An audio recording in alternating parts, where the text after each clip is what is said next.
मेरी पहली प्रायोरिटी होगी कि सहारा इंडिया का पैसा उन गरीबों के घरों में वापस हो। ये मेरी पहली प्राथमिकता होगी। झारखंड का यह जो लंबित सवाल है उसका समाधान पहले ही कदम में कराने का प्रयास करेंगे। मैं इस चुनाव से जीतने से रोक नहीं सकता है। हम आपके प्रति आभारी हैं कि आपने खुल के मुझे समर्थन किया है और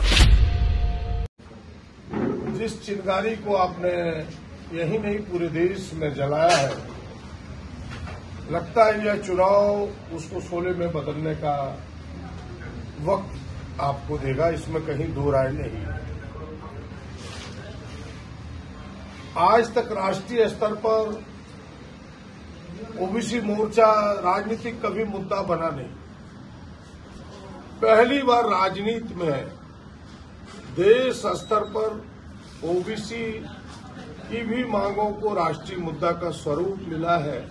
हमें लगता है ये हम सबकी पहली जीत है, पहला कदम। नहीं तो ये मुद्दे गौण रहते थे। और मैं साधुवाद देना चाहता हूं, ऐसा नहीं कि मैं कांग्रेस का हूं इसलिए राहुल गांधी जी को। जब मेरी पहली मुलाकात हुई थी राहुल जी से, आप सबने भी वो तस्वीर देखी होगी, और हमसे लगभग 46 मिनट तक उन्होंने बात की थी। हमें लगता है शायद ही किसी को बिड़ले किसी को उतना समय देते होंगे। और 46 मिनट में उनका 15 मिनट लगभग अडानी प्रकरण पर बातचीत था और लगभग 4-5 मिनट पार्टी पर था। 23 से 24 मिनट केवल ओबीसी पर उन्होंने बात की थी कि आपकी क्या राय है। बोला हमारी पार्टी ने सबके लिए काम किया।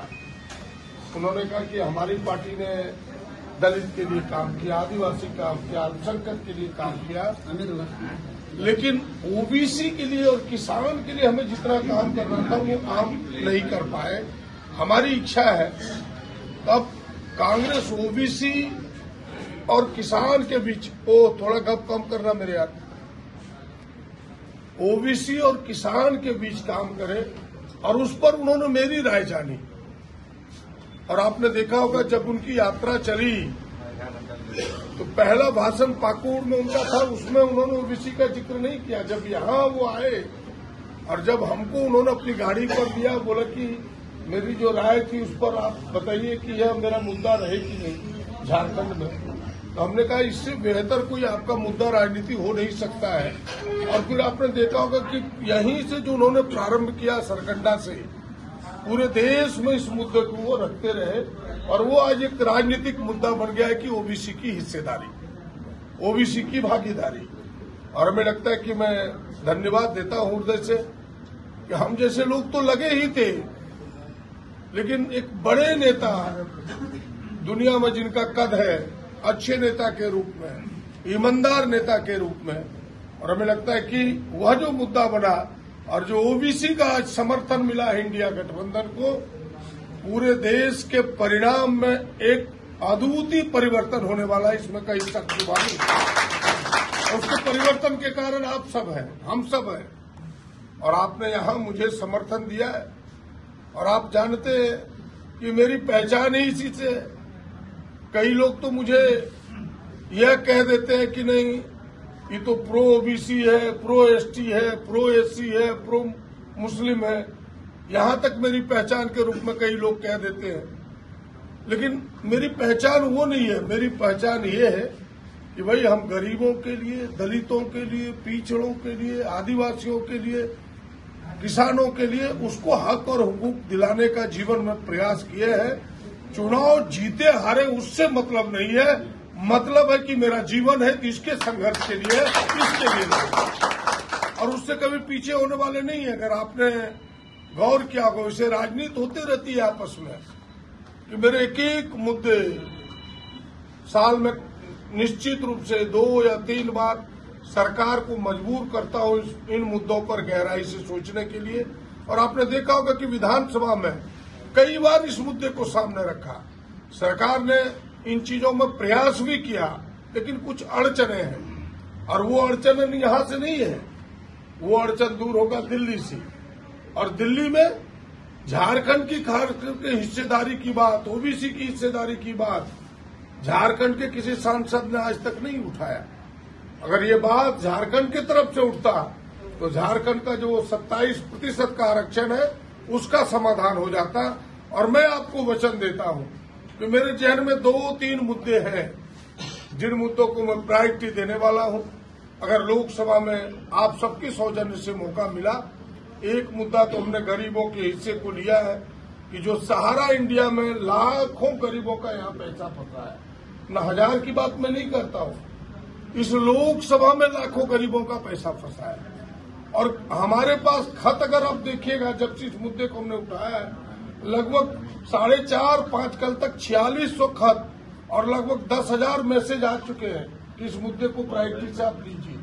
मैंने लोगों को वचन दिया है कि अगर लोकसभा में गया, जिसकी उम्मीद थोड़ी ज्यादा जगी है आप सबके आज से, आप सबके प्रयास से, तो मेरी पहली प्रायोरिटी होगी वह जो गरीब, दलित, पिछड़ों, आदिवासियों का सहारा इंडिया में पैसा फंसा है, जो 15 साल से इस सांसद ने कभी उस पर मुंह नहीं खोला जान करके, क्योंकि आप जानते हैं कि कॉर्पोरेट घरानों के विरोध वो बोल नहीं सकते क्योंकि उनकी तो सब चीज वहीं से चलती है।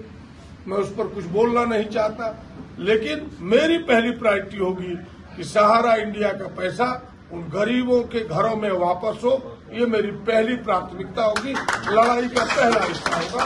और दूसरा, हमने कहा कि प्रायोरिटी से यह जो 27% आरक्षण है ओबीसी का, जो बार बार लटक जाता है, महामहिम के यहां से ही लौट जाता है। भाई महामहिम कौन है? वो तो भारत सरकार के ही प्रतिनिधि हैं, भारत सरकार का ही प्रतिनिधित्व करते हैं। मेरा यह सवाल लोकसभा में प्रायोरिटी से होगा और हम वहां रहे तो हमें लगता है कि ओबीसी को चाहने वाले लोग, सारे लोग गोलबंद होंगे और झारखंड का यह जो लंबित सवाल है उसका समाधान पहले ही कदम में कराने का प्रयास करेंगे। मैं ये आपको वचन देता हूं, ये आपको श्योर करता हूं। दूसरा कि भाई जाति जनगणना की बात है, हमारी पार्टी ने मैनिफेस्टो में भी कहा है और हम जैसे लोग तो लड़ते रहते हैं यहां भी। और आपने देखा होगा कि यह निर्णय भी हमने फाइल में झारखंड सरकार से करा दिया है, फाइल में निर्णय भी हो गए है, उसके लिए विभाग भी तय हो गया है। ये अगर भारत सरकार में देरी हुई तो हमें लगता है कि चुनाव के पहले, विधानसभा चुनाव के पहले राज्य सरकार अपने हिस्से से यहाँ जाति जनगणना कराएगा। तो यह जो 3 प्राथमिकता है मेरी, इस तीनों प्राथमिकता का प्रयास होगा मेरा कि भाई इन चीजों को हम करें। और मैं आपको यकीन दिलाता हूं कि आप अगर एमपी बनते हैं तो सबके हैं, बात तो सबकी होगी, लेकिन जो आपको पहले भेजता है, जो आपके लिए पहले प्रयास करता है, वो तो उसके प्रायोरिटी में रहता है। बहुत लंबी चौड़ी बात न करते हुए इतना ही विश्वास दिलाता हूं आप सबको कि आप सबने जो यह छेड़ा है आज जंग, इस जंग में आपको सफलता मिले। हम आपके साथ हैं, हम आपके कदम से कदम मिलाकर के चलने को तैयार हैं। आपकी आवाज एक एक घरों तक पहुंचे, एक एक झोपड़ी तक पहुंचे, क्योंकि लोग जगे हैं, लोग एक फोरम पर आए, लोगों को यह एहसास हो कि हमारी संख्या रहते हुए हम जीत नहीं पाते, इसलिए कि हम बिखरे हुए हैं। भाई इस बिखराव को कैसे हम समेटे? हमारी संख्या कितनी है यहाँ? इस लोकसभा की ही आप बात कर रहे हैं कि आप मोर देन 60 है, 60 नहीं 70 का ही, 70 के आसपास आप हैं, और फिर भी आपके लोग जीत नहीं पाते। इस लोकसभा के 16वां यह चुनाव है। पहले जो 15 चुनाव हुए उसमें से 3 बार केवल हमारे प्रतिनिधि नहीं जीते, 3 बार, 12 बार हमारे प्रतिनिधि जीते हैं। यह 3 बार से यह बिखराव आया है हाल के दिनों में। पहला भी जो सांसद जीते थे, क्या नाम था सेठ जी का? हिम्मत सिंह का, हाँ, किसी भी पार्टी से जीते हो, पार्टी की हम बात नहीं कर रहे हैं, अपने लोगों की बात कर रहे हैं। 3 बार मुस्लिम समुदाय से जीते, वो भी ओबीसी समाज से आते थे। 6 बार यादव समुदाय से जीते, वो भी ओबीसी समाज से आते थे। जगदीश नारायण मंडल, सूरज मंडल, तमाम लोग सब ओबीसी समाज से आते थे। यानी इसका प्रतिनिधित्व 15 में से 12 बार ओबीसी समाज ने किया है इस लोकसभा का 15 चुनाव में से 3 बार से हम बिखरे हैं। इस बिखराव को हमें रोकना है और बिखराव रुकेगा हमसे नहीं, बिखराव आप जैसे लोगों से रुकेगा। आपको आगे आना होगा, जो आपने कदम बढ़ाया है हम आपके साथ हैं। इस बिखराव को रोकिए, फिर आपको कोई इस चुनाव से जीतने से रोक नहीं सकता है। हम आपके प्रति आभारी हैं कि आपने खुल के मुझे समर्थन किया है और मैं विश्वास दिलाता हूं कि आपको कभी दगा नहीं मिलेगा, आपको कभी धोखा नहीं मिलेगा। और मेरी डिक्शनरी में न दगा शब्द है न धोखा शब्द है।